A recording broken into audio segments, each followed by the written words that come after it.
Series. What a finish! Too little, too late from behind. And Sebastian Marin, your first repeat top split winner of the qualifying series. He knew it was just a matter of time. Hunter Sr. is victorious. Josh Adams taking the win at Iowa. GC Spider Motorsports takes home the 1-2-3 finish.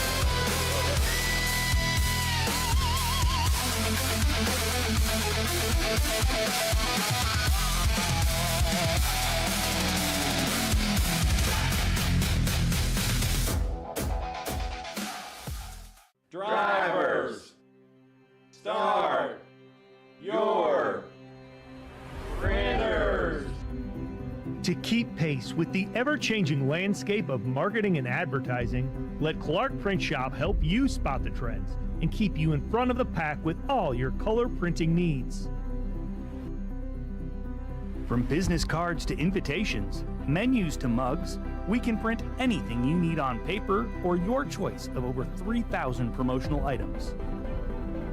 Visit www.clarkprintshop.com to browse our online catalog and place your order today, or call us at 276-889-3426. For a limited time, use the code iRacing for 23% off your first purchase.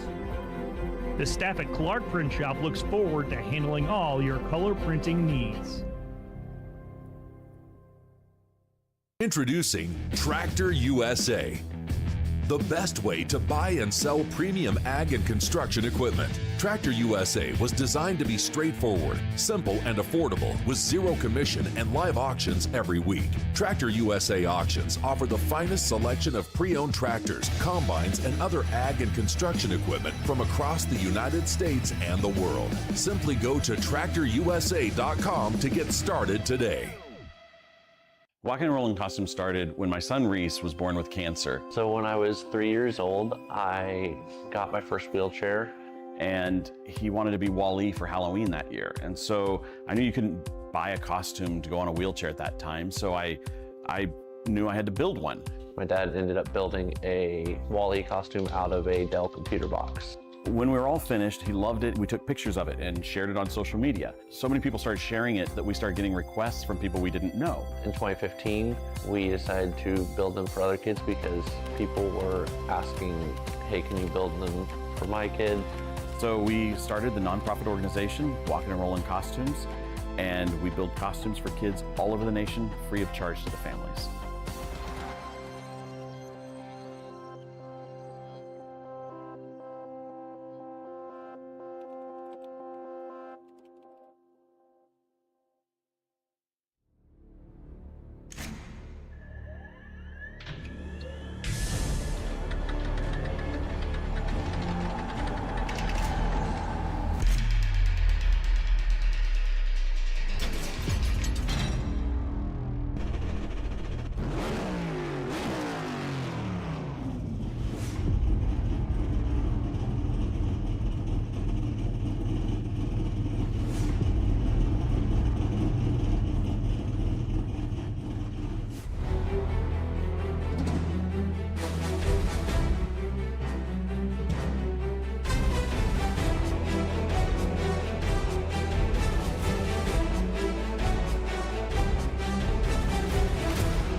It's a hybrid racetrack based off of Richmond International, and live this week at the 7/8 of a mile, Saturday Night Racing League is going to take on what we feel might be the best short track on the schedule. Live here tonight from Iowa Speedway, Saturday Night Racing League with new features and new odds is going to come to you live here on VSPEED. Welcome in, everybody. I'm your host, Bradley Cooper, alongside Connor Horn, with camera packs provided by Dougie Beard. And Connor, I gotta say, this racetrack has put on a lot of mixed emotions, to say the least. And in the 5 seasons that we've seen these drivers come here, you've seen different names up in the top 10 and a lot of different winners. We could see the same tonight. Yeah, 5th race at this racetrack in Season 6, didn't come here in Season 3. Jeff Wright, I believe, the only former winner at this track in the field. Josh Adams, Michael Sturgill, I don't believe in the race, but Jeff Wright's still going to have to fight to get back in control of the points and in control of this race at some point. Just under a mile racetrack, like you said, built and opened in 2006. Kind of modeled after Richmond, but not quite the same as Richmond. Richmond, kind of lower banking, more of a short track feel. Iowa, you can still get that type of short track racing, but the banking's a little higher. Track's pretty bumpy. It makes it almost kind of like a pseudo intermediate because you have really high corner speed still, but you still get the bumping and banging close action like it would be at a short track. So you're going to see these drivers fighting for track position still. I mean, new aero update, it's going to make clean air more important, and not having someone on your left rear quarter panel kicking you sideways is also going to be way more important. And another statistic to talk about here, we've seen another lead change in the points with Kenny Kibbe taking it over by 9 points over Bailey Turner. It was Caleb Weekly, Jeff Wright led a little bit, Bailey Turner's been up there, but all of these different names are drivers that have the potential to get a championship here and become our 5th different champion. It's still a long way to go. I mean, this is our first off week of the season. We just had it for Easter. We have another one in about a month's time, and we're still not really even a third of the way through this season. Still have a long way to go. Plenty more tracks quite like this, kind of like Dover. You go to Richmond later in the season. Also still got big tracks like Atlanta. You got Talladega in the chase. I mean, there's still a long way to go in this series, but you already see those drivers who have been at the front for seasons past at the front. Kibbe, Turner, Wright, Stravato up there, Hatchell, Shepard's up there. Also got the guys who are surprises still, like Caleb Weekly, Justin Ritchie up there. Philip Brewer, 10th in points, and Nathan Ferrata, 13th in points. So those drivers right there, those are guys you're going to have to look forward to seeing if they can maybe make a championship run. Also got Dakota Floyd, Noah Mahalski. Joshua Banks only back to 12th. He's got some work to do. A lot of work to do through this season, but it's time to take you down trackside and get the grid up on your screen. Starting on the top spot here tonight, the 44, Philip Brewer. If you were paying attention to any of the odds, I tell you what, Philip Brewer, 24.032, beats James Lehman in the 05 by just over 100th of a second. 44 is going to lead him into turn 1. Row number 2 belongs to Joshua Banks with Seth Hatchell in the number 8 starting at 4th. Then you go back to Dakota Floyd and Jeff Wright side by side, 5th and 6th. Chuck Sweeting and Chad Klinger, 7th and 8th position, and rounding out the top 10 of this 42 car field here this deep in the season. Casey Lakatos and Reggie Ortega. The series goes deeper into the season. We forget how to count. Kenny Kibbe starts in the 11th position. Alejandro Hirona starts 12th, still looking for that first victory in the series. Bailey Turner starts back in the 13th position, looking for his first win at Iowa. J.R. Shepard, same deal, alongside him starting in 14th tonight. Noah Mahalski, the 03, the quick lane Mustang, 15th, alongside Justin Ritchie, who's still top 5 in points, and 16th.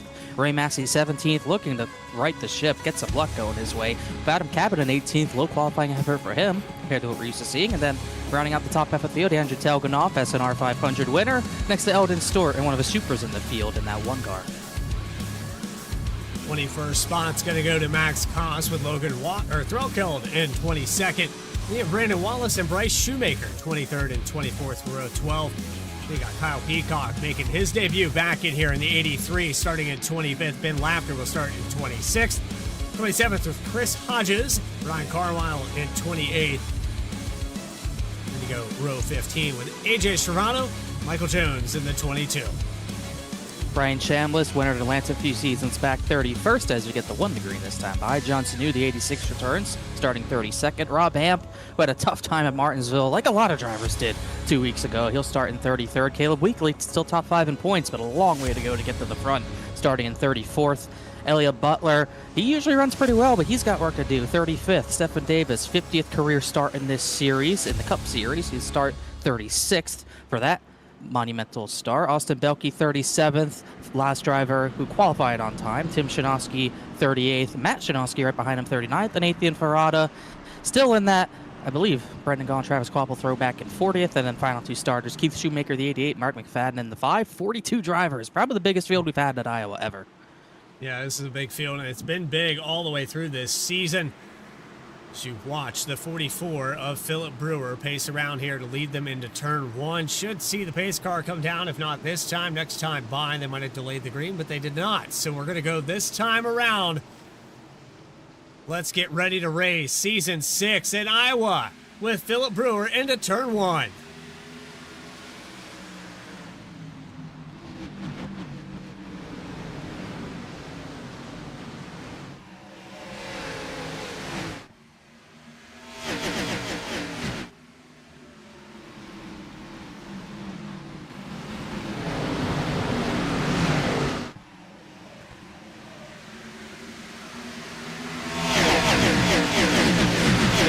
Number 1 will be the 44, Angela Hronis. It was almost 3 wide into turn 1 with the 29, 98, and 14. Kitty Kibbe moving up.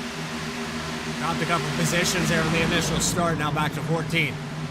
A lot of room with this racetrack. You're going to be seeing drivers, especially in turns 3 and 4. You'll see drivers flirting with that outside wall, running way high through 3 and 4 later in this race. But you're going to see majority of the drivers trying to keep it pinned towards the bottom to keep the tires on it. This track eats up tires, especially with the new update. Not sure if it's because of the aero model or some different change, but these tires wear out a lot more. And even 1% of tire wear can make the world of difference on a late race restart. And that's something we might have to look forward to if we get late restarts, which we've had at Iowa in seasons past. You ever see Justin Ritchie kind of going up that outside lane, see what type of run you can get, and you get a big one if you can do it right. He goes right to the inside, elevator move to the inside Jared Shepard, but we always talk about it. The tires get chewed up when you run the outside too long for too early. That's something these drivers got to be aware of. Oh, we didn't have a chance there. We were trying to get through the grid, but Connor, I got to ask, a new name pretty much every time we've came here in the 4 races we've had.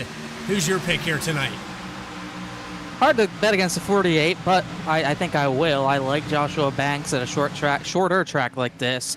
He's going to be pretty aggressive, I can imagine. He just got a little sideways off of turn number 2. He's back in that 5th position, but I like the 35 chances. And if it comes down to the 48-35, if he can boot the 48 out of the way, which he has done in a few races, I really like his chances.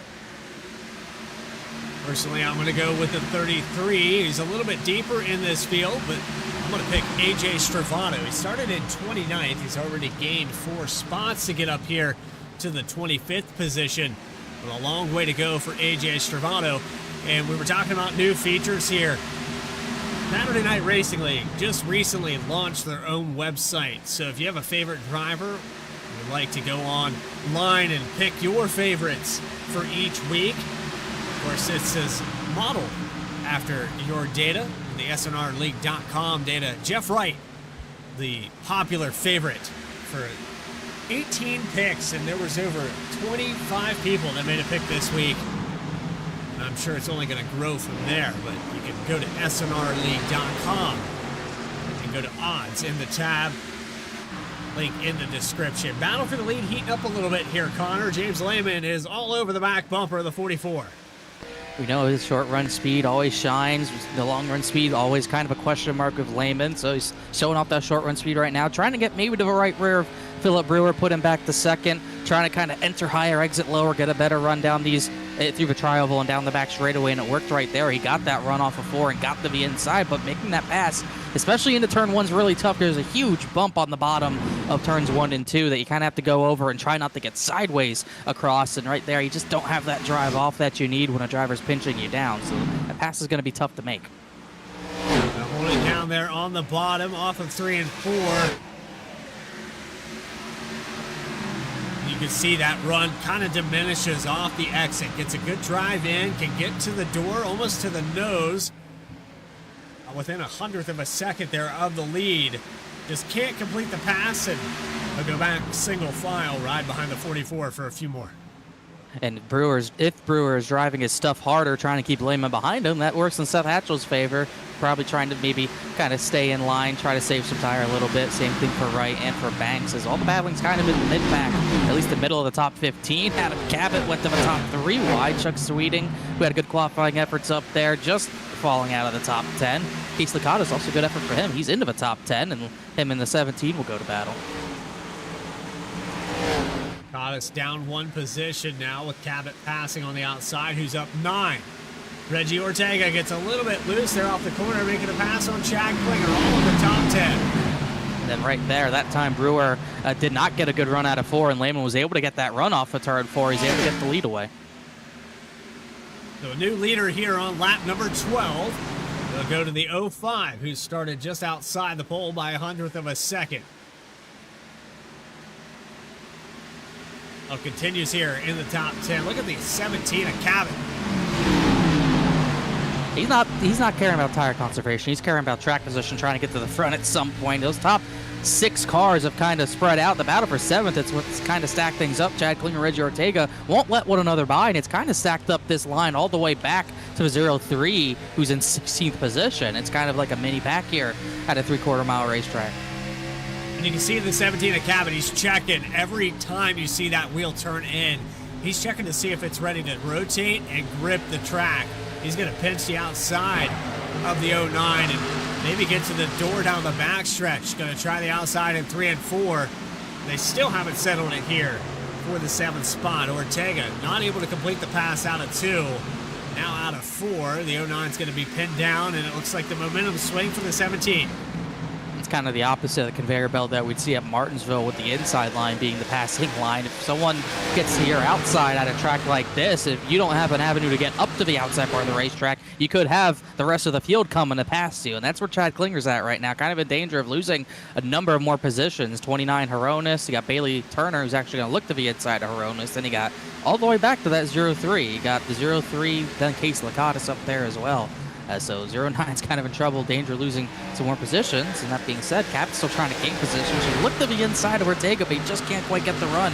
And lets Hronis get a run off of turn 2. The inside line just very hard to get anything going down there. And he's not really deciding which line he wants. He's just trying to take it anywhere he can get it. 3 wide off of turn 4. Ortega on the outside. He'll hold it up there around Hronis. And the 17 of Cabot backs out to not turn anyone.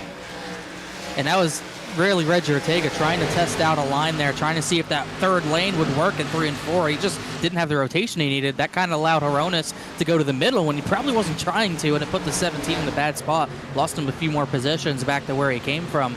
But Ortega definitely holding a few of these guys up. Now it's Bailey Turner's turn to try to pass that 2 car. This all going on at the tail end of the top 10 with Ortega, Turner, Hronis, Cabot, Sweeting in there as well.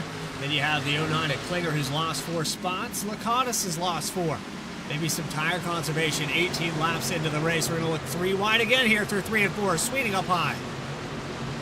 Yeah, 50 thought about it, but didn't quite get to the middle like Chuck Sweeting was able to there. And really 20 laps in, already seen at least a decent bit of fall off. It's already about a 1 second difference from what we ran on the first 2-3 laps of the race. So these guys already 1 second worth of fall off. Remember, 100% fuel tanks we have in these cars. If you want to make it the halfway in the race, you probably got to get to about lap 88 or so, and that's going to be a tough stretch with the tires, let alone the fuel. So, but 2 stopping here we know is pretty dangerous with how slow pit road is. You could easily go 2 laps down. So you would think most drivers, if this goes green to a point, as the slide job from Adam Cabot on Bailey Turner, you would think these drivers would want to stretch it out, but we'll have to wait and see. Cabot really sent it there into the entry at once, slid up all the way to the middle line. Ended up losing the ground off the exit of the corner, but it's hard to look away from this battle. We will for a moment here. You look back deeper in this field. Michael Jones, Caleb Weekly, and the 13 cars started in the 34th position, has been riding there ever since the start. It's a long way to go, but a 42-car field out here on the racetrack. Connor, it's tough to pick a driver when you have this much potential. There's a lot of guys buried back in this field that have projected top 10s at this track tonight. The track position is important. If you don't qualify well without yellows, it's hard to make that ground up no matter how fast you are. The track position, the clean air, it does matter. Dirtier air puts a toll on your tires, so you got to be aware of that. You have to work on qualifying more than you used to on the iRacing service because of that. And a lot of drivers, sometimes they get caught out by it. Look at Stravato, qualified 29th. He's made his way up to 17th, but how long will those tires last? And in Caleb Weekly's case, did not qualify well and just has not gone anywhere. So it's kind of, if you don't have that great short run pace or really good long run pace compared to these guys, it's going to be hard to climb out of a hole you put yourself in. So we'll go back to the user data. Your pick here tonight, Jeff Wright with 18 of those picks. Now up 3 positions from 6th up to 3rd and working on catching Philip Brewer. It's about 0.3 of a second back to the 48 car. He's won 2 out of the 4 though. 48 definitely knows how to get it done here. Yeah, looking for number 3.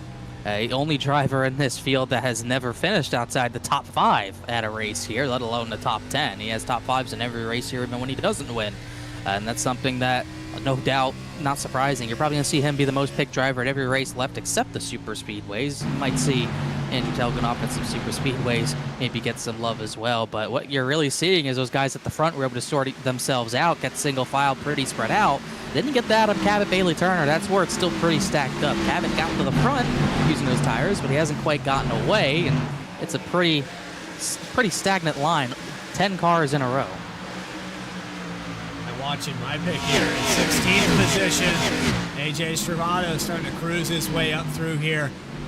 As we look at 3 wide with the 03 on the outside. Mahalski going to get the run off of 2. Can he keep it off the wall? Just barely did. Got around both those drivers. 09 just continuing to fall back. 50 car, kind of the same deal outside the top 10. Also, Reggie Ortega started up front, and he was the one really holding this group up at first, and he's still kind of falling through this entire pack of cars, and now he's back to the 03. But that's why we talk about still really hard to pass. He's just kind of sitting in that middle line, and that pass on the inside, hard to make. Mahalski has been making some of his passes on the outside, but Ortega, he's been kind of inching higher up the track the more this run goes. He's not going to give you the right rear. He's not going to give you your outside.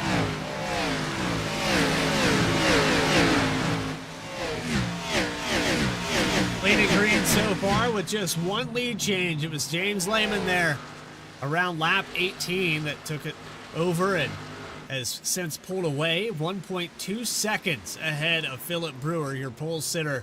The front row has stayed the same though. Jeff Wright, the biggest of the top 5 to move up here. Then you have the biggest in the top 10 with Adam Cabot, 11 positions gained. AJ Stravado up 15 spots to 14th. Working on Chad Klinger, who started up in the top 10. Other side of things, Kenny Kibbe usually qualifies at the back and then gets to the front. He started 11th. He's back to 21st. Could be tire saving, could be struggling, but we won't know until we get deeper in this run. But no doubt, we kind of seen this from Stravado a lot of times when he doesn't qualify well. He can climb through the field and then kind of maintain once he gets to a spot that he's comfortable in, and then the real work would start for him. We kind of saw that really one of the first races of the season. I believe it was, I think, Phoenix or Auto Club, one of the two he did that. I think it was Phoenix. So he's kind of used to doing this at this point, but still struggling with the grip on that car at this point in the run. Still working on Casey Lakatos, this for the 13th position. Lakatos now down 5. It's like you mentioned, a lot of drivers that started up front. You mentioned Kibbe there, all the way back to 21st spot. Dakota Floyd and Seth Hatchell going battle now into 3 and 4. This is for the top 5. Floyd pretty fast at this point. Hatchell thought he was running pretty good. He was top 3 at one point, but he's kind of faded the last 15 laps, and now he's in the clutches at 57, 17. He started to find that other gear. He's been a 10th faster than the 8, and then about half a 10th faster than the 57 the past few laps. So now he's in that battle, while Jeff Wright got up to the 2nd spot, got past Philip Brewer. Still not able to complete the pass. Seth Hatchell going to defend here for the top 5. Holds Dakota Floyd off. Cabot way up on the high line. He's getting a really good run here out of 4. You see all that rubber building up. You're almost trying to maybe avoid the rubber for the first part of this run. As that kind of rubber builds up, it really build up in the middle of the corners where really everyone's running, kind of on the bottom as well, especially in 1 and 2. So you're going to try to avoid that at least a little bit, try to get some better grip. But those tires still aren't going to like running up there at the later portions of this run. But he's making good ground up on that top line. To get a really big run here on Floyd for 6th position. Entering turns 1 and 2, brushes the wall. Floyd lets him go, and the 17 now up to 6 will work on Seth Hatchell. AJ Stravado and Reggie Ortega. Stravado now on the cusp of the top 10. Car on the wall there off of 2. That was Cabot again. He's just trying to drive the wheels off but flirting with that wall. Banks got up to third, past Philip Brewer, and then the two cars still hard to pass, and whoa, he had to cut the 33 a break. Travato kind of gave him a slide job out of turn number 4. The two had to lift and not put him in the outside wall, but Travato not wasting any time all the way up to 11th. A great drive for him so far. There was some 3 wide, and I want to see if I can find it here. I want to say it was near Chuck Sweeney, maybe? Back of the field?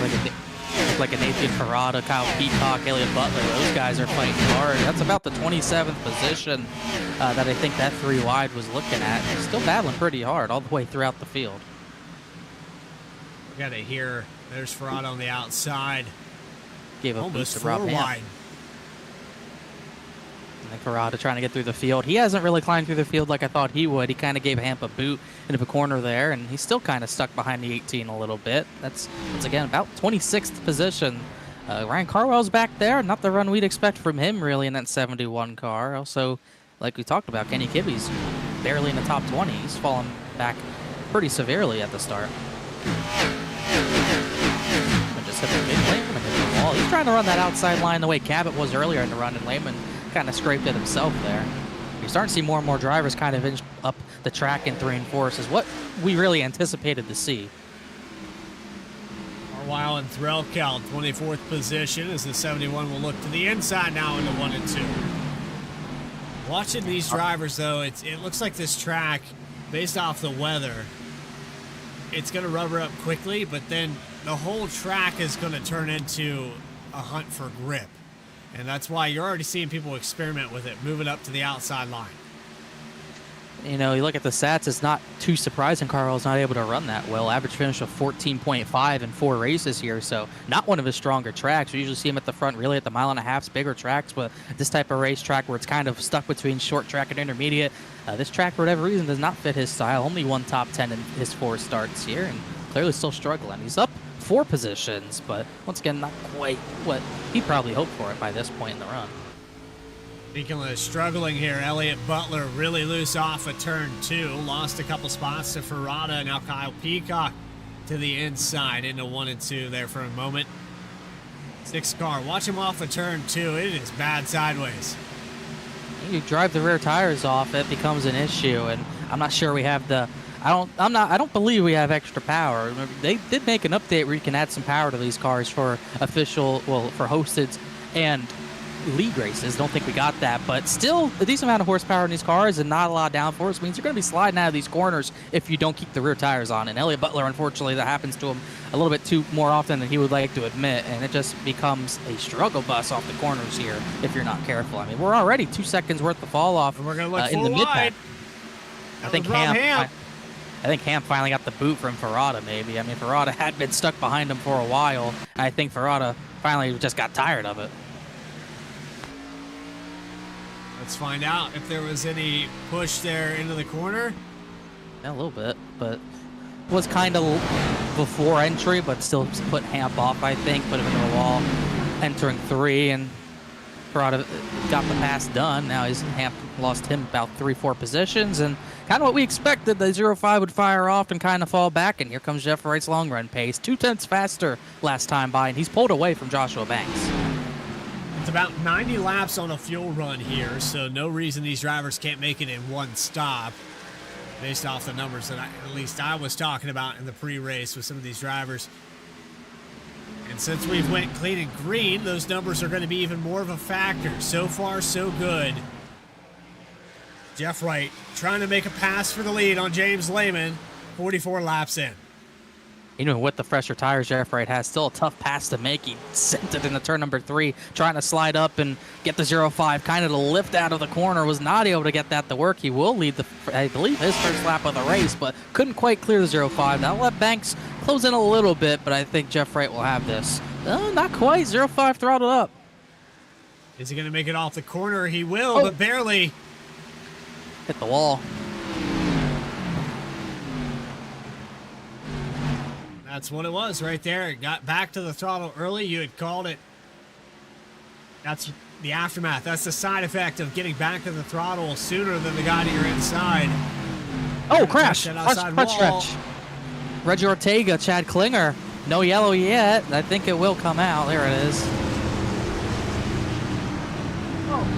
Oh, look out.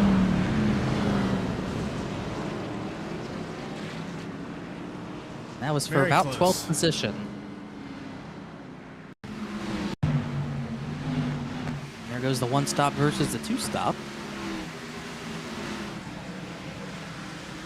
Ortega and the 09 of Klinger side by side. Ortega's going to slide up. I believe he's going to come up in front of the 09 thinking he's clear, and he's not.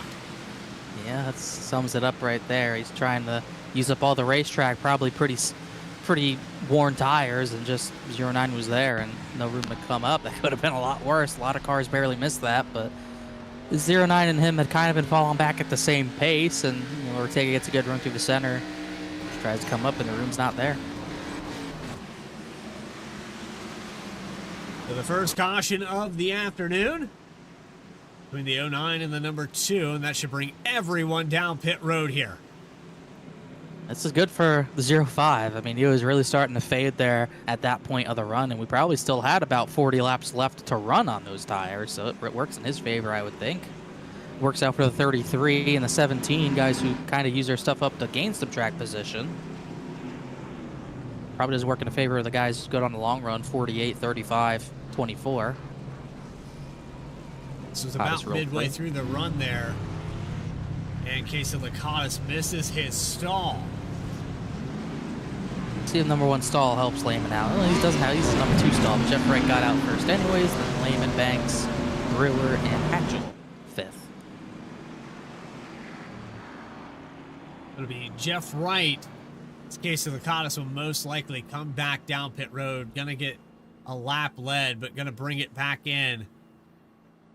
No, he's gonna stay out. So Lakatos misses the stall. Why not come out and get a lap led? And unfortunate though, this happened a lot here to the 50 car this season. We've seen a few drivers have problems with that. I don't think he does it by choice. I remember racing with him in older leagues, probably 5-6 years ago at this point, as we still have 2 degrees, so we could pit next time by, but he wants to lead laps. And how does he lead that lap? He rolls through pit road if we get our first yellow in time, and then leads the lap. So he'll probably get his lap led, which he did that time, and we're probably at 2 degrees because Iowa has an extra pace lap for some reason, always has, and he'll probably pit, go to the back, then try to get back up to the front.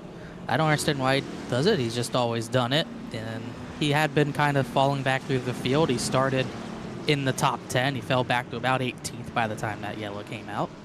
So we'll see if he can get back up to that point. Well, we have a Neon Auto Racing driver, Kyle Peacock, in the number 83 back out here on the racetrack. So we're going to bring the number 83 into the broadcast booth. Kyle Peacock, it's Bradley Cooper and Connor Horn. You got a copy? Yes, sir. How's it going? Well, Kyle, it's kind of a headliner that the 83 Real Tree Machine's back out here on the racetrack. It's been a while since we've seen you, so how's the car feeling so far?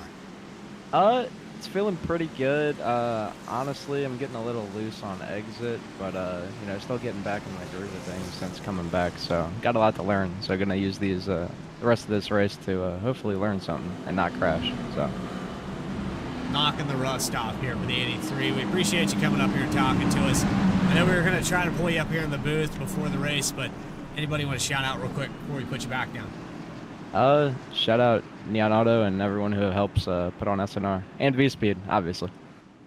Neon Auto Racing driver Kyle Peacock getting ready to restart here in 25th. Good luck. Yep. See you, brother.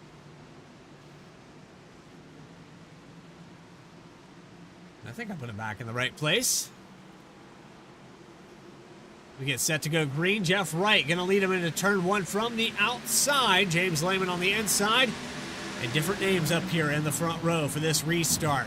48 fired off good into turn 1. Philip Brewer got used to leading on the initial start. Then James Lehman took it away. A lot of short run cars, it seems, up here in the top 5. But there's Dakota Floyd, who's notorious for saving tires. He's starting to push. Yeah, definitely trying to push wide. a little bit, get some track Pull position. wide.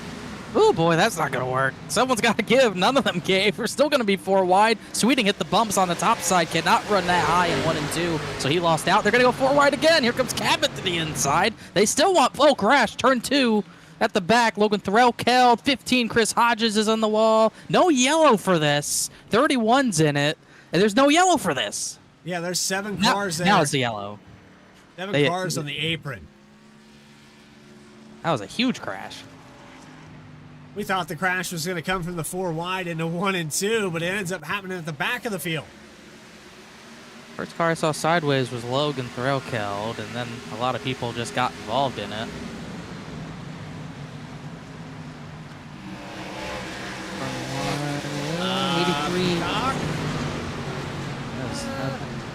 That's on you.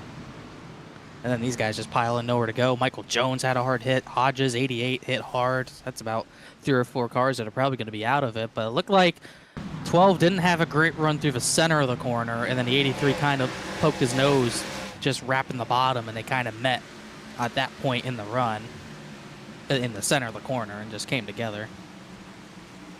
In the aftermath, the 31's involved. We also have the 88 of Shoemaker. So Shinosky and Shoemaker also kind of a byproduct of that collision off of turn 2.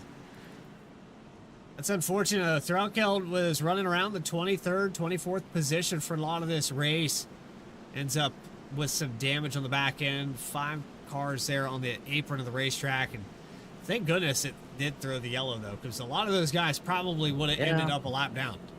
Oh, well, they had to be automatically thrown. I think it was thrown by Brian Chambliss, who's on track. They don't have an off-track admin until an admin leaves the race, which all of them that are in this race are still running. But Chambliss was actually at the back of that pack, so he saw how big of a crash it was. It had to be a yellow, so he threw it. He actually had some right front damage that was not related to that crash. But, yeah, it had to be thrown. Too many cars to not throw it. About 5 or 6 cars. Unfortunately, it was all cars that weren't having great days anyways and didn't really have a chance to show anything else. Saturday Night Racing League presented by M&J Distributors will be back here at Iowa Speedway in just a moment's time. Coverage will continue right after this.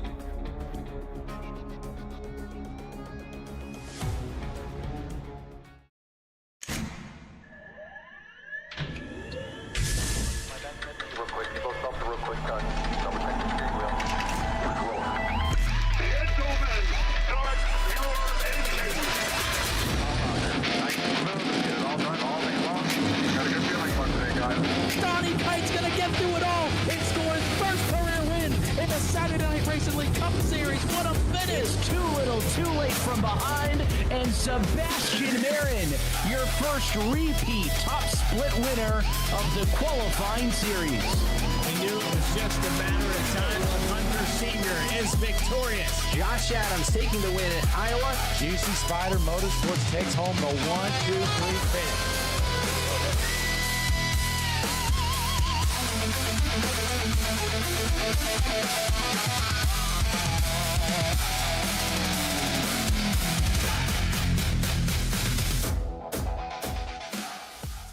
Drivers, start your printers.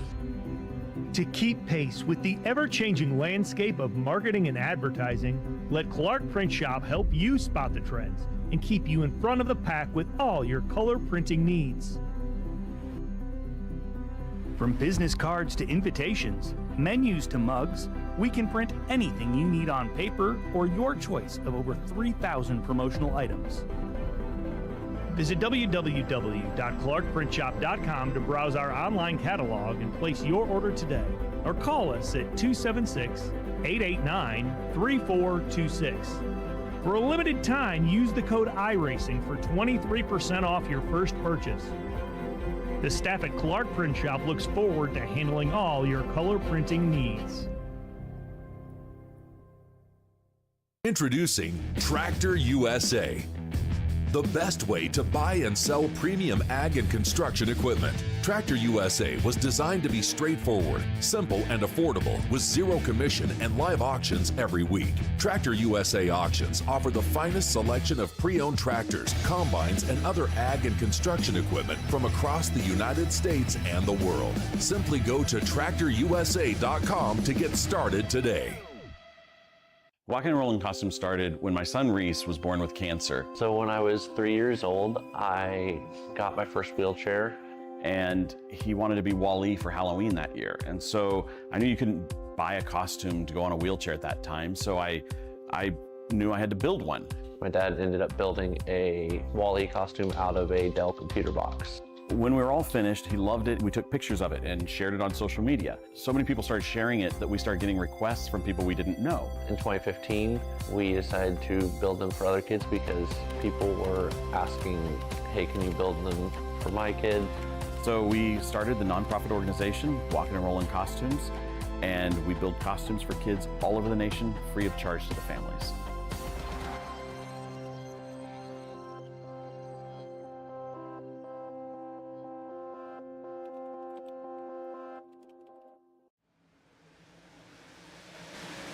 Welcome back here live at Iowa Speedway as we're witnessing almost 3 wide off of 3 and 4. Jeff Wright took over the lead there midway through that green flag run. We had a second caution within the first lap of going green before we took that break. But the top 10 is as hectic as always. Cabot on the outside of Hatchell. You have the 29 of Veronis, and AJ Stravato has worked his way up to 4th on the move here for the 33. You got Jeff Wright trying to hold on to the lead from James Lehman and Joshua Banks. Lehman's giving him everything he's got, but the 48's keeping it planted to the bottom, and Lehman can't do much about it. Still holding on to it, though, Jeff Wright. Gonna keep trying that lead as we look 3 wide for the top spot. Banks down to the bottom. Nothing there. Really, Banks was gonna try to maybe try to wrap the bottom, but there's just a little too tight in 3 and 4 in these cars to be able to make that work. For whatever reason, when you try to wrap the bottom, there's just a little bit too tight down there, which is why you see the middle really be the main groove at a track like this. You just get such a better run on corner exit. Where that bottom line's tough to make work because they're kind of doing the same thing at the front again, but you still have people wrapping the bottom when you're to the inside of another car when it's too wide. 98 trying to do it, but that 17 has to run, and Lehman got a good run off of 4. He got to the inside of Jeff Wright, but hard part's making the pass down here. Can he make the drive off of turn 2? He will. Really good drive off the corner. It looks like into 3 and 4. He could complete the pass. Not quite. 48 got a really good run through his center exit of 3 and 4, and he got a little loose, Lehman did, so 48's going to keep that spot, but you're right, 05 had much better drive through the center of 1 and 2 than I expected over those bumps. It's usually not possible to really get a good run like that, but he really had good drive off, but 3 and 4, different story. And after that stab at the lead, you got to wonder, is that burning up the tires? We watched the 05 chase down the 44. Philip Brewer has fallen back to 7th position. That's Chuck Sweeting on the back bumper. But Philip Brewer led the first 11 laps of this race from the pole. And the Grippo's 44 trying to get back up there. Sweeting hits the wall just behind him. Yeah, Brewer's pace, not quite what it was in qualifying, is sort of 3 wide for the lead again. They keep all running bottom, middle, top in those top 3, but yeah, the 44, not quite as fast as it was in qualifying as he is on the medium, the long run, and just didn't get a good restart there and lost 2 spots after restarting 5th, but he had those guys that maybe didn't start as well, kind of filling in that gap, getting to the front with Stravato up to 4th. You have Bailey Turner up to 6th, who's trying to get by Dakota Floyd for that spot. You got Cabot, who's still in the top 10 as well. J.R. Shepard, his first time, I believe, in the top 10 tonight. So you're starting to see things get a little more sorted out after qualifying, kind of shuffle things a little bit. This around the 22nd position. 23rd, actually, Kyle Peacock and Wheatley side by side. Carlisle in the 71. Outside the top 20, it is chaos. You can see cars shuffling 4 or 5 different lanes at this 7/8 of a mile. Who would have thought that Iowa would be so multi-group? Well, it always kind of has had that feel that you can run the outside line. Sometimes other races it's better up there than others. It really just depends the weather. It's a very weather-sensitive track for whatever reason. And the tire wear really makes a big difference with how many different grooves there are. 3 wide off of turn 2, and Nathan Ferrata goes through the middle. Caleb Weekly a little bit tight off the corner. Gonna take it down to the bottom at 3 and 4. Peacock on the outside. There's Bryce Shoemaker. Reggie Ortega in the 2 car. Remember, involved in that incident earlier in this race. Has been in recovery mode ever since. Keeping this field back at 27th. Ferrata, actually, that first yellow, he had a speeding penalty, so he went to the back, but then he avoided that crash. Kind of got back further up than where he was running, but now he's just struggling trying to pass cars on the inside line, especially back here. Gets even tougher to make those passes because of how things really stack up on the entry to these corners. Gonna be really close there on the entry of 1. Almost contact between the 77 and the 83. Peacock gonna hold it up there. And Bryce Shoemaker with a brush for the wall. Angelo Horones, Elliott Butler, 15th position battle between the 6 and the 29. Horones gets the worst end of it, and it looks like the 6 gonna have the momentum into 1. Look at that, Eldon Stewart on the inside. A bad run for Eldon Stewart so far, but probably not the run that the 6 car would want, but he has climbed through the field, saying that. He's up to 15th. Remember, he was barely in the top up 20 30. Spots, yeah. He was in the battle for 27th that entire first run, so through avoiding that crash and getting some good restarts, he's been able to get up through the field. Seth Hatchell, kind of the opposite. He's kind of fallen. He was top 3 at the start of the last run. He's back outside the top 10 right in front of the 6 car, so both cars kind of go in different directions, crossing paths here. Oh boy. Almost contact there on the back of the 8 car, Seth Hatchell. Hatchell down 10 spots. Pit road not kind to the number 8. Lost a lot of positions there on pit road. Not sure if there was something wrong there in the box, but it was a 14.6 second pit stop, and a lot of the guys that are out in the top 10 right now had under 14 and a half. Could have been a case of missing his stall. That could easily be a problem. You really don't see pit stops very far away from maybe 1 to 2 seconds difference from driver to driver. It really is just RNG at the end of the day and complete luck. And I feel like some people try to say that getting into your stall perfectly matters. I've never seen any science to back that up. But either way, whether it was pit road or bad restarts, he's fallen through this field. There's a spot. That's what they say. There's a spot that you have to position the car that the pit crew animation will start way sooner. I don't know either, Connor. I've tried to figure that out. Mainly it's the entrance to pit road. That's where you make up a lot of time. I just focus on not speeding and let the crew do the rest. Is whatever. One spot you want to be is probably in the 33 car because he just got the 3rd position from Joshua Banks, and he's been faster than everyone who was in front of him. He's been faster than Wright and Lehman. Now he's in the top 3. I hate to say it, but I hate being right. I figured based off of the qualifying, it was going to be a tough show. 29th. But Stravato likes to make it harder than it needs to be. We've seen that before, where the wins he's had here in SNR and the races that he's had success, he's went from the front of the field to the back of the field, back to the front of the field to get those good finishes. So I'm not surprised at all that he's making this a challenge, and I like it even more. It makes it a little bit more of that, well, is he a good pick? I don't know. I think he's absolutely the pick here on the inside of James Lehman into 1 and 2, or into 3 and 4. Gonna drive off, make some contact. Not Why quite. not? Not quite. I wouldn't say it's the surefire pick because we've seen a lot of times since his last win at Canadian Tire, he's either going to finish maybe top 5 or he's probably going to get involved in something. Right now, what he's involved in is a battle with the 05 who is not going to let him by without a fight, especially after that door tap. Remember, like I said, it's been a long time since Travato went to victory lane, March of last year. So it's been over a calendar year in this series. So he's trying hard to get back to victory lane. He's had about 6 top 5 since his last victory, but Jeff Wright, whether it's Jeff Wright or Banks or Cabot, there's always someone in his way. Joshua Banks feels the same. He's been following that 48 car all season long. Running in the 4th spot. He's going to look 3 wide. James Lehman on the high line. top 4 have checked out. Dakota Floyd is about a full second behind it. Was faster than everyone in front of him, though. I mean, 5.87 was the fastest time in the top 4, and it was a 5.69 from Floyd that time by, but he's a little faster than Turner, who's back in 6th. By the way, 8 top 5s for Stravado since his last victory, so a little incorrect on that. And Dakota Floyd's been trying to run this way outside line. He gives up a lot of time in the center and on entry, but he gets a pretty good run on the corner exit. We'll see what type of line. He ran a 6.87 that time, which was not on par with the top 4, but he's probably the highest driver in 3 and 4 up there, really trying to see how close he can get to the wall.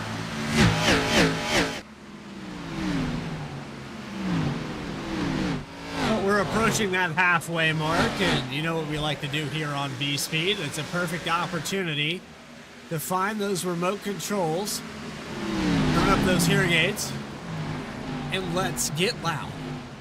Presented by FireStorm Racing.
Get loud, presented by FireStorm Racing. The battle for 2nd through 4th heating up as Jeff Wright has been able to clear and kind of get away from the 05 of James Lehman. And I think AJ Stravado may be a product of that.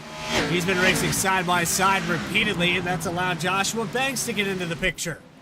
Well, this is quintessential Iowa. It's so tough to make that pass. I think Stravado's going to push the issue, slide up in front of the 05 on exit, and kind of forced Lehman to lift out of the gas or hit the 33. They decided to lift out, and finally, I think you might see Stravado maybe try to challenge that 48 because it was definitely apparent 05 was holding, I think, him and Banks up, and Banks was able to get by, but Banks might be the faster of these two right now as well. I mean, he's been right with the 33, and we'll see if Lehman can even stay with these top 30s. He's been pushing that high side. Bailey Turner has pulled a slide job on Dakota Floyd for the 5th position.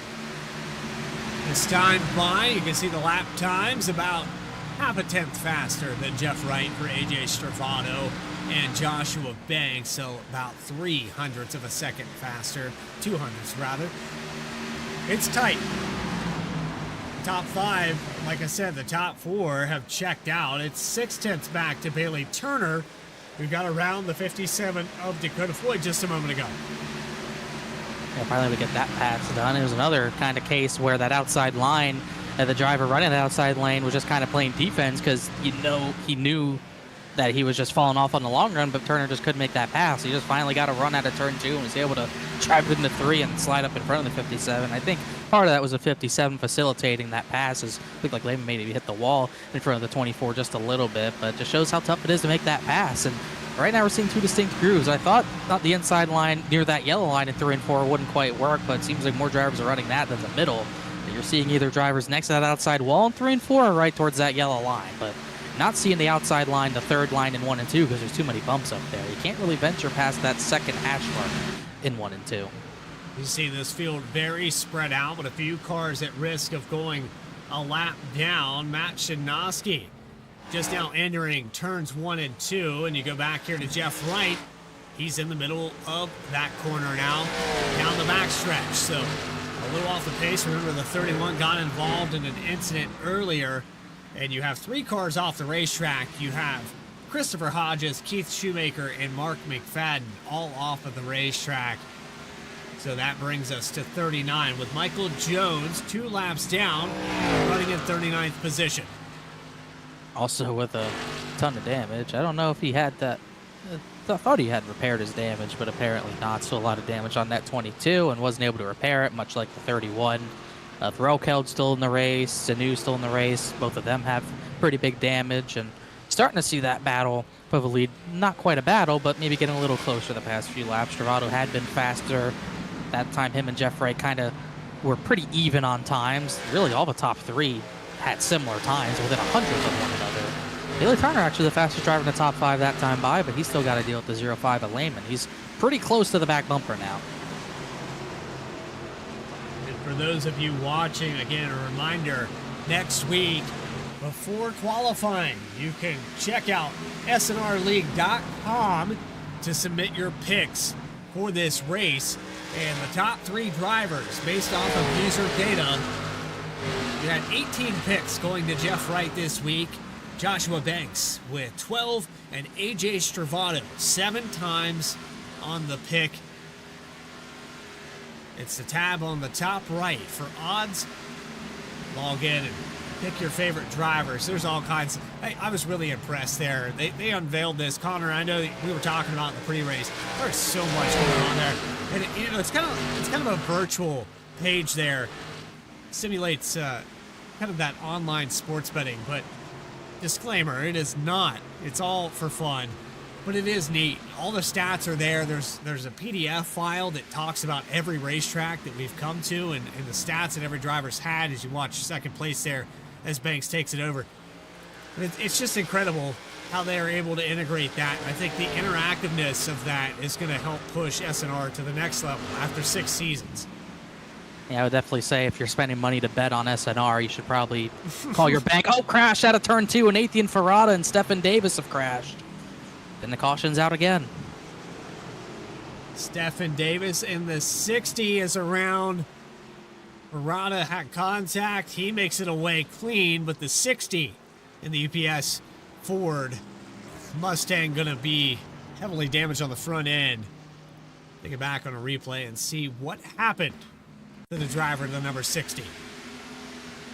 Yeah, I wouldn't say Ferrata got away with it. He got some pretty good damage. And I was watching this battle. Hamp and Peacock were in it. They were 3 wide at one point, right around 23rd. And I thought they were going to wreck before this.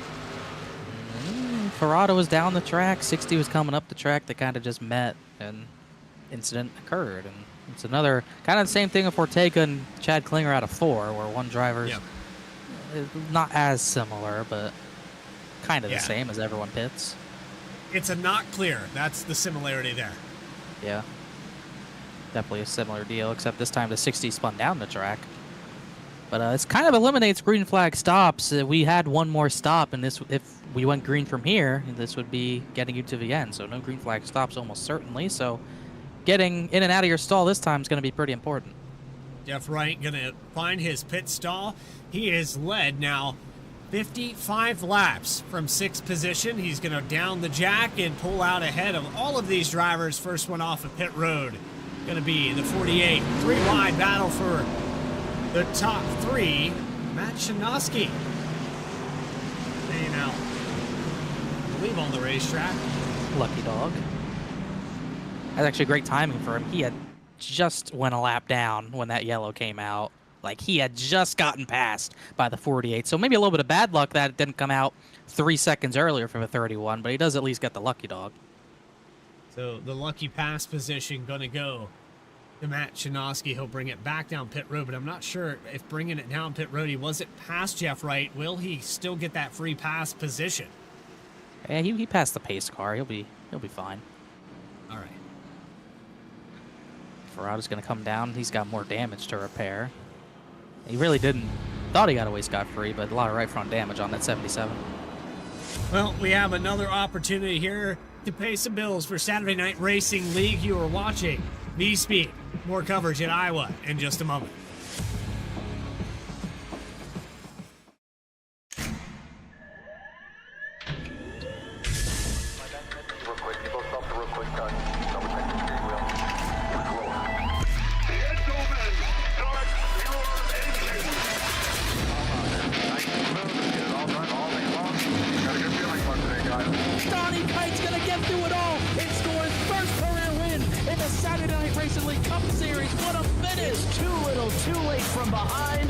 Sebastian Marin, your first repeat top split winner of the qualifying series. We knew it was just a matter of time when Hunter Sr. is victorious. Josh Adams taking the win at Iowa. GC Spider Motorsports takes home the 1-2-3 finish.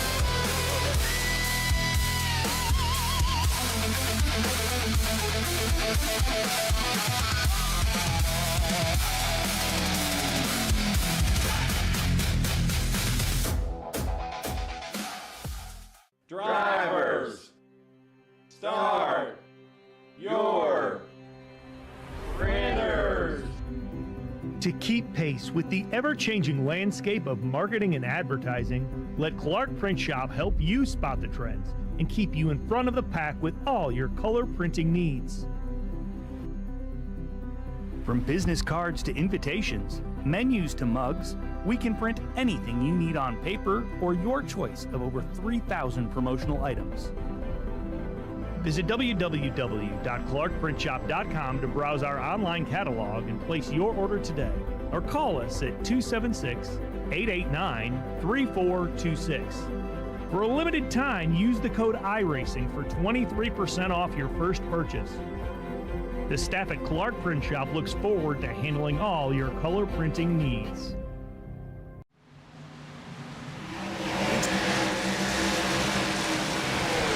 Back here live at Iowa Speedway. Problems in the front of the field just as we come back. The 57 of Dakota Floyd was called with a 13. Oh, man. Somehow got away with it. Wow. We just came back. I don't know if there's a button I pushed to make this happen. Yeah, all your fault. Yeah, it's got to be. They were racing pretty clean up here in the top 5, and here we go 3 wide. Cabot in the middle, Floyd on the outside. That's Turner on the inside. Ran out of racetrack there. Yeah, 57 kind of turning off the wall. I think the 17 was maybe coming up a little bit. It's almost the same thing again. It's Caleb Weekly. I don't think got damage out of that. Did a great job avoiding Floyd at the last second. And then Tim Shanosky, Sanu did a good job avoiding the 13, but that could have been another big crash. Again, similar to what we've seen for 3 of our 4 incidents tonight. Where do you go? Where do you go? Okay. Oh, not there. Let's just park it. Lock it down. Yeah. Close call there, but again, we're gonna watch this from the blimp camera. And I don't know. I don't think there's any racetrack left here. You see Floyd on the outside. There's just no room. We'll get a good view here. I mean, Cabot. Floyd goes a little bit too far up the track. I think maybe trying to get to the outside of 33. Cabot puts the nose there. I mean, he's very clearly there. And Cabot comes up a little bit. 57. I'm not sure if he came down that much, but either way, there's just no racetrack. And there's also a downhill there on the exit of turn 2 where the car is going to get really unsettled. So even though he maybe doesn't brush the wall, it's really difficult to keep that car straight and not turn off the wall. Definitely. Yeah, really tough to get something like that done. And, you know, that was kind of always going to be a tough situation. But if you're Adam Cabot, it's already kind of hard to pass on the short run.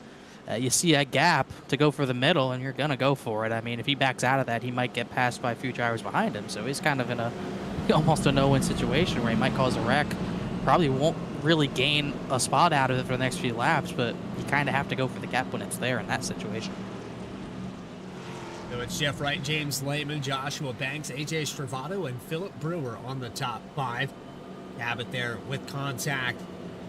And the 24 on the inside. It looks like the 24 might have brought it down pit road. So Bailey Turner back in 32nd now, deep in this field.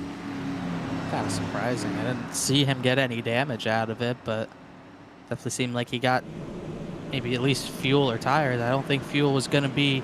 I don't think fuel's still going to be a problem. Maybe just wanted fresh tires. He had 45 in the box there, so maybe there was damage on the 24. Could have been rear end damage, maybe got clipped or something. And if you have rear end damage, it really debilitates your drive off and your ability to really do anything center exit. So if it was that type of damage, or you kind of have no choice but to try to repair it. But with only just under 70 laps to go, puts him in a hole. So this is the moment where you all fess up. Put those names of the drivers you picked to win this race. I have AJ Stravato, I believe. Remind me on that pick there. I believe you picked Banks. And he's been top 3. I mean, Jeff Wright, I think he did get the second right before that latest yellow that broke up a long run. But Jeff Wright, either way, has been class of the field. No one's been able to challenge him since he got by James Lehman. But for short runs, it's definitely Lehman who's the best. It's just a matter of getting past that 48. Been easier said than done. We will need the iRacing pace car get out of the way now for the 5th time today. 4 lead changes, 4 cautions. Coincidence? I don't think so. Jeff Wright will lead him into turn 1. Race recap. Weather on the racetrack. It's come down about 10 degrees since we started this race. And already a dive to the inside. Lehman did a great job matching the speed. Can he get the run off of the corner? No, he will not. Saw it in 3 and 4 last time he got to the inside. He just wasn't able to really grip up to the inside of the 48. We'll see if he does a better job through 3 and 4 this time. Definitely a better exit, but that outside line still prevails. Jeff Wright going to allow him that out or inside line every single time to defend, but you got to keep a watch on the 33, the 35, and the 17 as they pull away a little bit. Your pole sitter, Philip Brewer, just behind this. Solid day. We got to mention Philip Brewer starting on the pole. He's ran in the top 10 all night. And the 44 car, champion over in the Challenger Series, he's looked phenomenal in his transition full time in the Cup Series. Kudos to him. He's done a fantastic job. Yeah, just been consistent. I don't know which car was coming out of pit road there, but and maybe not the top end speed he's probably hoping for. Still trying to improve each and every race to try to compete with those guys like the 48, 33, 05, but still a solid run. Top 10s go a long way in this chase format. Hottest going battle 3 wide with the 71 of Carlisle, the 83 of Kyle Peacock. Looks like he's finally knocked the rust off, cracking the top 20. He's Lehman loose. Whoa, big wiggle. Lehman got a good run through 1 and 2 again. He just can get the inside of the 48 in 1 and 2, but just can't quite hold it in 3 and 4 as Peacock continues to have struggle sliding through the corners just a little bit. Very loose there through the corner. Held on to it. He's going to gain the spot, take over 17th. J.R. Shepard and Noah Mahalski. This is in the top 10. So contact right got a boot from Lehman a little bit, and he almost went around. They're aggressive of a lead, and Stravato's right there now.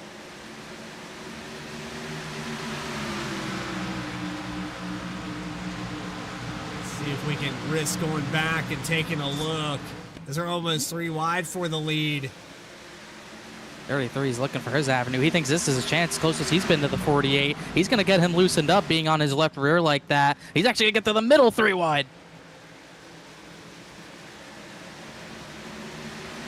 We're going to take it back real quick and look at this contact between the 05 and the 48. That was a big move for Stravato to get the second, but right here, 05 has been really good short run through 1 and 2. Gets a run, 48. It gets to his left rear just a little bit, loosens him up, and right there, a little bit of contact. It just wasn't enough to really get by him, but just enough to put the 48 off his game. But evidently it cost him second because it let Stravato get a run on both of them, and now Stravato's right there. This is the first time, I think, all night that Jeff Wright has been under pressure. He's had drivers racing side by side in his mirror all night. allowed him to kind of pull away that 2 or 3 tenths, that little cushion. And Connor, we know that goes a long way for your mentality. You can kind of save your tires. But when you have somebody breathing down your neck, especially when they're making contact, you can't afford to lift early. You can't afford to save anything. You have to push into the entry every time. It's really a balance because you want to save those tires, but above that, you need to keep the lead, keep the track position. Obviously, it's obvious you want to keep the lead, but there are some times if there's a driver who's only good short run, you can kind of let them go and get way out in front of you. You can have some cleaner air. But in this case, if Jeff Wright lets the 33 by, it'd be really tough to get him back at this point in the race. So it's not a driver you're going to want to let by. You have to drive hard, and you have to drive defensive to keep him behind you. And the only way Jeff Wright can keep behind him is running that middle line, and he cannot let Jeff Wright cannot let Stravato get to his outside. Stravato might go for a slide job at some point with how high the 48's running up the track. I think he went a little too high, but we should still get a good run off of turn 4. I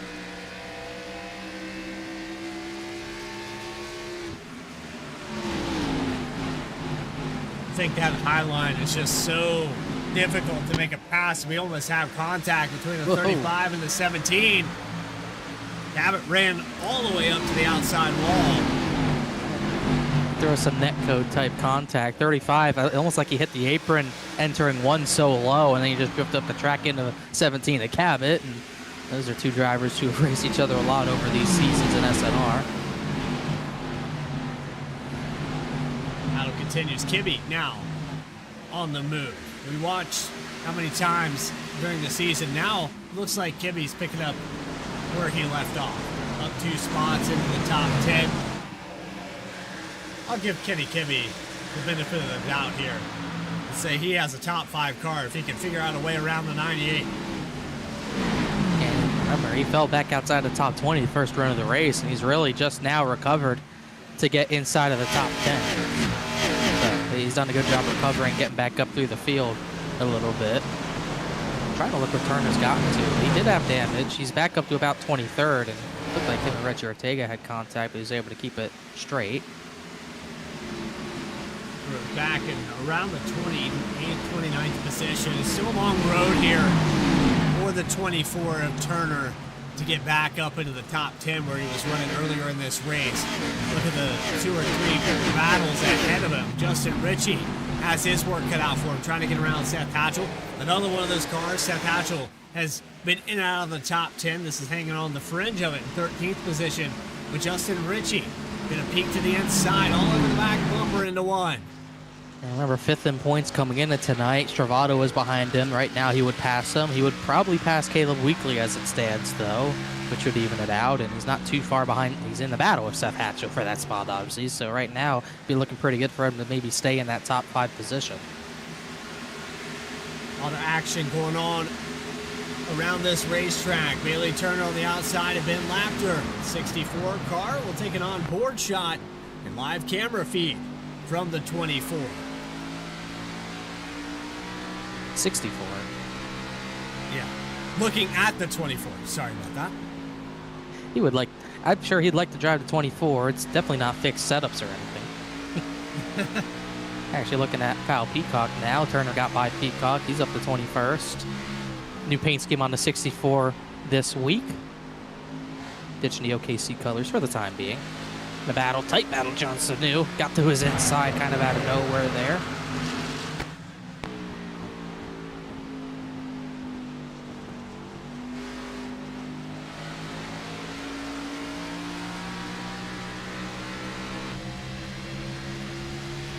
Still a really close battle. This is outside the top 20. You can see 3 wide almost up there with Ray Massey, a driver we haven't mentioned yet tonight, and the 23 car.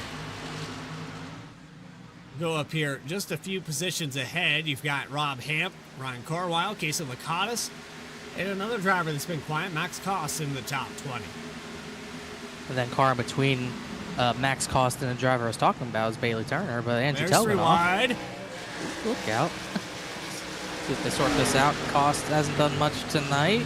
Gets back in line. Other driver's been quiet. I was trying to mention Telkinoff. I mean, he won the SNR 500. Pretty good run at Auto Club. Then went on hiatus. His 2nd race back, I believe. But has not really had much speed tonight, unfortunately. Has kind of chilled in between 18th and 24th a lot of the night. Qualified 19th. Just hasn't been able to get up there and really compete at the front of the field, just like a number of drivers obviously have been in the mid-pack for a lot of the night. He's been one of them. Sanu's been one of them. Cost. Turner's just trying to get through these guys. He's been top 10, really top 5 most of this race. We saw that battle for the lead kind of stretch out around 4.5 tenths of a second, but it is now down to under 2 tenths. Jeff Wright has AJ Stravado all over the back porch, and I think the 33 might be setting up a pass. He is in the 3. Well, it's almost like it comes in waves with this tire. Sometimes you have to back off and cool the tires down before you can have another run at someone, and that seems to be the case. He kind of backed off, let his tires cool down after battling the first 10 laps, 15 laps of the run, backed probably about 4 tenths of a second off at least, and now he's trying to charge back up to him, and so far, no bueno. If you're the 33 right now of Stravado, I think you let those tires get to that cool point and you just ride the bumper into the entry of the corner. That's really the only way that you're going to get around Jeff Wright. You let him go high, you know he's going to go there, but you're going to have to push him into the entry. That's the only way. You're going to have to push him into the entry and get to his inside. Make sure he can't get back to the throttle when he wants to. You got to disrupt this line. Outside has been phenomenal for the 48. He's defended it for the second half of this race. I mean, I think you definitely, if you can't get him aero loose enough, I think you're going to have to probably boot him at some point. I mean, someone's got to put the bumper to the 48. I could put my virtual fire suit on to do it if no one else will. I would be more than willing to bump the 48 out of the way. I've done it before, but you know how tough it is to pass, and you can get the driver aero loose, but it's not as severe as it probably could be. You're probably going to have to get a little bit physical, not something Stravado's a stranger of. I just think he would rather make that pass cleanly, and he probably wouldn't wait. He probably would wait until the final 10 laps, final big run of the race, you know, like the final stretch to go for a bump and run, something like that. The problem is if he doesn't do it, that 35's been fast long run too. 35 will most certainly move both of them if he gets there, but here comes Stravado, got the run to the inside. Keeps the nose down low. Jeff Wright did just enough there to defend the exit of turn 2. And this is where he'll get the run off of 4. We've seen it time and time again. Not enough racetrack here for Stravado. He'll fall back in line. Just around 40 laps to go. It's almost like we see it at Bristol all the time when someone dives to the inside of someone and then just washes them up the track kind of out of the groove. It's kind of what you have to do. It used to be you could set up the move running the outside in 3 and 4 and then dive to the inside of them, kind of get up the track in 1 and 2 and force them out of the groove. It's kind of the opposite, where the inside's better in 1 and 2 to the point where if you can get to their inside, maybe out of turn number 2, you kind of have no choice, but the only way you're going to make that pass, you're going to have to shove that driver on the outside up the track out of the groove and force him into a lift or hit the wall situation. I think that's what you have to aim for. In the top 10 to go back here a little bit deeper in this field. Kibbe on the outside of the 98. We've been watching this battle for quite some time. J.R. Shepard, Kenny Kibbe, Noah Mahalski, all for 10th spot.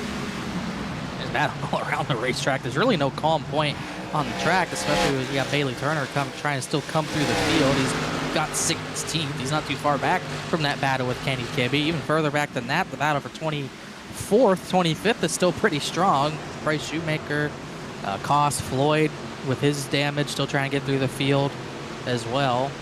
09, remember he was running top 10. He's still back there trying to at least get something out of the day. Ferrado, who's been in a crash, back there as well. Good spot here for Max Koss, who's watching Dakota Floyd try to make that pass with just around 40 laps to go. It's running out of time for Floyd, who ran in the top 10 most of the day. Started in 5th, and I believe was running around 6th or 7th when the contact happened with Cabot. 3 wide off of turn 2. Then you look at the 24 of Bailey Turner, who had to pit after that incident. Not sure if he picked up damage from that, but details up to 16th position for the 24, and it's still a long way to go and not a lot of time to do it. Stravado, that's the best 3 and 4 Stravado's had. He's right on the left side door of the 48, trying to drive him up the track. Kind of ran the 48 a little bit out of room, but not quite enough overlap to have a realistic chance. But he's going to dive it in the 3. We might see him try to move the 48 physically up the track this time, and this is letting Banks catch both these guys. Thanks to the iRacer on YouTube. You can go check him out, see his live first-person view. But let's give you a little taste of what he's seeing right now as we ride on board with the 35.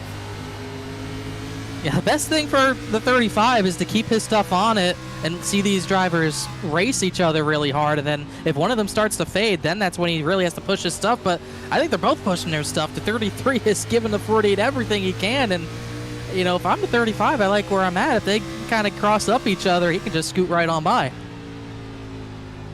See the push there into 1 and 2. Serrato going to keep that lane open. Banks going to get a good run off. Very sideways for the 33.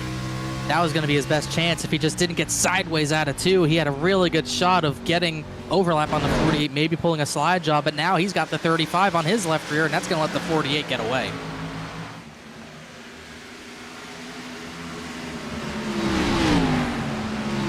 Just over 30 laps to go here from Iowa.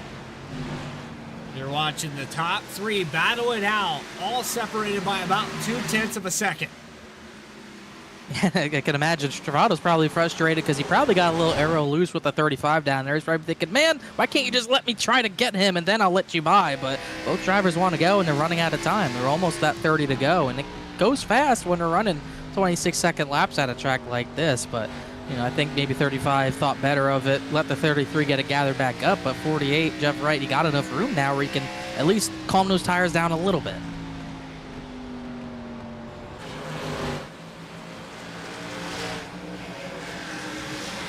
Well, just like my bracket, my picks here this week, I was going to guess over 4.5 cautions. That was an option here tonight, so you can pick the cautions on the website. Oh, sorry. 05 Lehman just got driven up the track by Cabot. Cabot was getting held up by the 05, and that Cabot was just done with it, just pretty much ran him out of room. There is chaos all over this track right now. Battle for 20th and the battle for about 8th. Both those battles are chaos right now. I think we're getting that 5th yellow, by the way. Yeah? Well, good. That would put me at least positive on one thing tonight. I don't want to see another yellow. I want to see how this plays out. I will sacrifice my picks here. As long as AJ Servato can get around the 48, I'm fine with it. I think even at this point in the run, he is a little bit faster. Just that pass so hard to make. I mean, he got the battle for 1st, which is tight. The battle for 8th, but finally just switched hands. Mahalski got it from Kibbe. Then Hronis is in the battle. It's chaos. You got like 3 separate battles going on at the same time. Also have it back here from the top 20. In the weekly following the 57, we'll get by Casey Lakatos for 22nd spot, and it continues. Bailey Turner, we're going to look 3 wide. And he's only got 1 set of tires, so honestly, this long run isn't horrible for him as he's got 3 wide, trying to get some positions in a short amount of time. That inside move 3 wide's going to be tough to make work. He's going to stick to it into 3 and 4. 7/8 of a mile, 3 wide here with the 24, 8, and 98.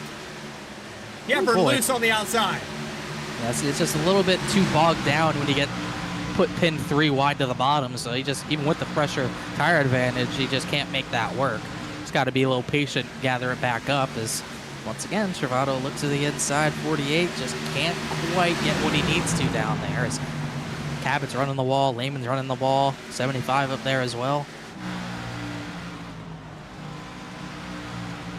It's going to be a last-ditch effort. 27 laps to go from Iowa Speedway. 4 cautions, 4 lead changes. Jeff Wright has led the second half of this race. Took it over from James Lehman in the 05. Lehman took it from Philip Brewer. We had a lead change with the 50 of Casey Lakatos getting 1 lap led. Came down pit road later. Since then, it's been the 48 show. Your pick here for the VSPEED SNR League.com data sheet. 18 of you guessed right so far. We still have 25 to go. And we're still 3 wide for about 10, so anything's possible. Turner just got by Hronis.